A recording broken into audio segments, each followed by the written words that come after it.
Parlait de Nicolas Bay à l'instant, qui est ambigu sur le soutien qu'il vous tiendra. Écoutez, moi je ne réponds pas, je n'ai pas eu l'occasion de voir Nicolas Bay car j'étais en train de, encore une fois, de débattre de choses éminemment importantes, mais de manière générale, et ce propos ne vise pas Nicolas Bay, mais de manière générale, ceux qui veulent partir partent, mais ils partent maintenant. Vous voyez ?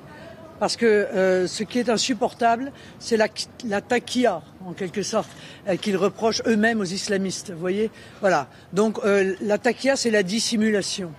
Donc moi, je considère qu'on peut, encore une fois, changer de camp, mais il faut le faire maintenant. Parce que nous avons 70 jours avant un événement majeur pour l'avenir des Français, et avoir des gens qui aujourd'hui font semblant d'être ici alors qu'en réalité leur cœur ou leur esprit est ailleurs, c'est insupportable. C'est un manque total de dignité, de respect à l'égard de l'ensemble de nos militants qui se battent, eux, avec conviction, avec cœur, avec courage, mais aussi l'ensemble de nos électeurs auprès de qui nous devons avoir un comportement de loyauté, de moralité. Parce que c'est ça aussi qu'attendent les Français. Ce n'est pas seulement des décisions politiques, c'est aussi un changement de l'état d'esprit des dirigeants politiques. Vous voyez ? Merci beaucoup.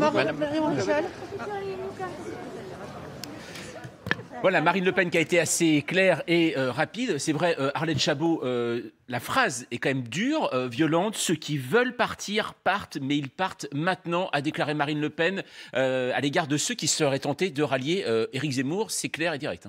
Ah oui, c'est très dur, c'est très ferme. Elle parle même de taquia, c'est-à-dire l'art de la dissimulation, ce que les identitaires ou tous ceux qui regardent un peu de façon extrêmement critique et sévère les islamistes, évidemment, dénoncent. C'est l'art de la dissimulation. Donc là, elle est avec Nicolas Bay, qui est aussi un parlementaire européen, qui a quand même un peu de poids dans le parti et qui a refusé de dire ce matin qu'il serait jusqu'au bout aux côtés de Marine Le Pen. Donc ce qui la menace, c'est ça, cette espèce d'hémorragie. Vous savez, c'est le supplice chinois. Ouais. Il y aurait non pas une goutte d'eau, mais un départ par semaine égrené, très bien organisé par l'équipe d'Éric Zemmour, pour faire croire qu'effectivement, il y a une hémorragie massive, réelle ou supposée. Ça, c'est encore autre chose, on verra à l'arrivée. Ce qui compte, c'est quand même le vote des électeurs. Mais ce petit supplice, tous les jours, il y a un départ et on fait croire qu'effectivement, tout le monde lâche effectivement Marine Le Pen. Donc là, elle est très claire. Si vous voulez partir, vous avez le droit, mais partez maintenant.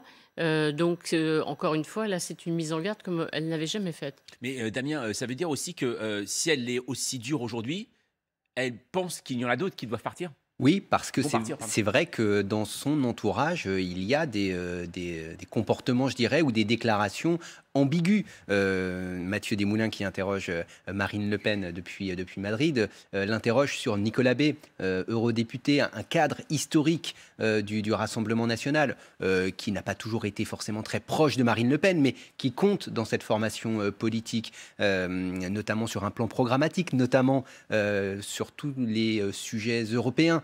Et c'est vrai que Nicolas Bay a, semble-t-il, laissé planer éventuellement des doutes, des questionnements. Il y a comme ça quelques responsables. Je pense aussi au sénateur Stéphane Ravier à Marseille, qui laisse planer en quelque sorte le doute. C'est vrai que là, Marine Le Pen s'exprime de façon assez ferme, assez forte.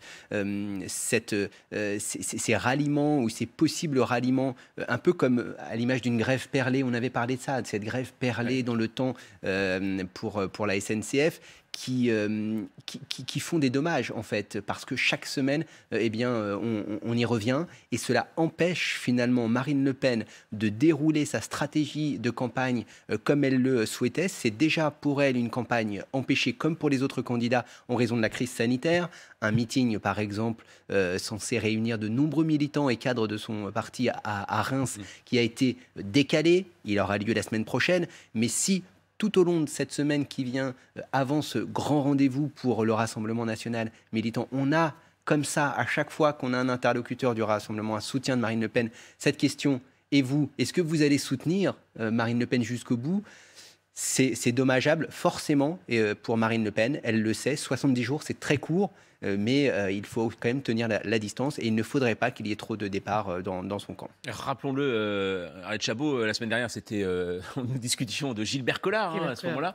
Est-ce que ça veut dire que ces ralliements, alors potentiels ou pas, on ne sait pas encore par rapport aux autres, Est-ce qu'il y a un poids électoral? Damien disait en effet, comme vous le disiez aussi, un supplice, voilà, Perlet. Est-ce qu'à un moment, ça peut avoir un poids véritablement électoral ou ce n'est véritablement que de la stratégie aussi politique pour affaiblir l'autre? Il y a un poids électoral parce qu'effectivement, entre Marion Maréchal et Éric Zemmour, il y a sur la stratégie, sur l'idéologie, un accord total, ça c'est sûr. Et le désaccord avec Marine Le Pen, on le sait, c'est une droite identitaire. C'est une droite libérale, c'est une droite conservatrice et réactionnaire sur les sujets de société. Ils sont cohérents. Nicolas Bay aussi est d'ailleurs assez sur cette ligne-là. Le poids politique, mais surtout, le grand dommage, c'est que Marine Le Pen, elle est plombée par... là, elle parle de l'Europe, elle vient parler d'un projet de création d'un grand groupe, effectivement, au Parlement européen, et les journalistes sont là pour lui dire « Et Nicolas Bay, et Stéphane Ravier ». Donc, c'est une campagne empêchée. Et je pense que ça, effectivement, comme le disait Damien, ça, c'est le plus dommageable pour elle, parce que chaque fois qu'elle parle d'un sujet de fond, et encore une fois, on lui posera la question avec du départ possible, envisagé, probable, et pourquoi pas, et quelles conséquences. Donc, pour elle, c'est vraiment une gêne. Alors,